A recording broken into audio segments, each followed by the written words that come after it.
సర్వనాశనానికి అంతా సన్నద్ధమైనట్టుంది. ప్రపంచ ఆర్థిక వ్యవస్థ మొత్తం కదిలిపోయే ఘడియలు దగ్గర పడ్డట్టున్నాయి. ఆర్థిక నిపుణుడు, ప్రఖ్యాత రచయిత రాబర్ట్ కియోసాకి భారీ స్టాక్ మార్కెట్ పతనం గురించి హెచ్చరించారు. ఆధునిక ఆర్థిక వ్యవస్థ బుడగని, ఇది సిద్ధంగా ఉన్న వారికి సంపద సృష్టించే అవకాశమని ఆయన అన్నారు. పెట్టుబడిదారులు బంగారం, వెండి, బిట్కాయిన్ వంటి నిజమైన ఆస్తులపై దృష్టి సారించాలని, మాంద్యాన్ని సద్వినియోగం చేసుకోవాలని కియోసాకి సూచించారు. రిచ్ డాడ్ పూర్ డాడ్ పుస్తక రచయిత రాబర్ట్ కియోసాకి మరోసారి భారీ స్టాక్ మార్కెట్ పతనం సమీపంలో ఉందని హెచ్చరించారు. ఫిబ్రవరి 17న ఎక్స్ లో చేసిన పోస్ట్ లో గొప్ప సంక్షోభం ఇప్పుడు వస్తోంది. సిద్ధంగా ఉన్న వారికి ఇది మీరు ఊహించిన దానికంటే ఎక్కువ సంపదను సృష్టించే అవకాశం ఉంటుంది. సిద్ధపడని వారికి ఇది చెత్త పీడకలగా మారుతుందని పేర్కొన్నారు.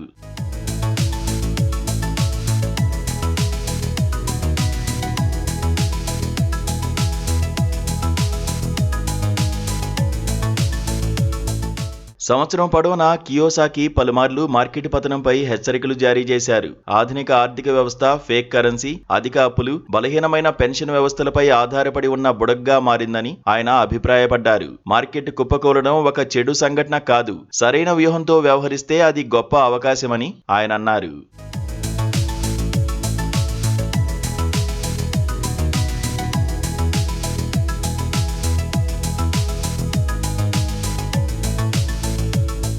పెట్టుబడిదారులు నిజమైన ఆస్తులపై దృష్టి పెట్టాలని కియోసాకి పిలుపునిచ్చారు. తాను వ్యక్తిగతంగా బంగారం, వెండి, బిట్కాయిన్లో పెట్టుబడులు పెట్టినట్లు తెలిపారు. బిట్కాయిన్లో కేవలం 21 మిలియన్ నాణేల పరిమితి ఉండడం వల్ల అది కొరత కలిగిన ఆస్తిగా, మార్కెట్ అస్థిరతకు వ్యతిరేకంగా రక్షణగా పనిచేస్తుందని ఆయన విశ్వసిస్తున్నారు. భయాందోళనతో ప్రజలు అమ్మకాలకు దిగినప్పుడు తాను మరిన్ని బిట్కాయిన్లు కొనుగోలు చేస్తానని స్పష్టం చేశారు. మార్కెట్ క్రాష్లంటే విలువైన ఆస్తుల అమ్మకం అని ఆయన పేర్కొన్నారు. ఆర్థిక మాంద్యం అనివార్యమని, కానీ దాన్ని సద్వినియోగం చేసుకున్న వారికి అది సంపద సృష్టించే అరుదైన అవకాశంగా మారుతుందని కియోసాకి పేర్కొన్నారు.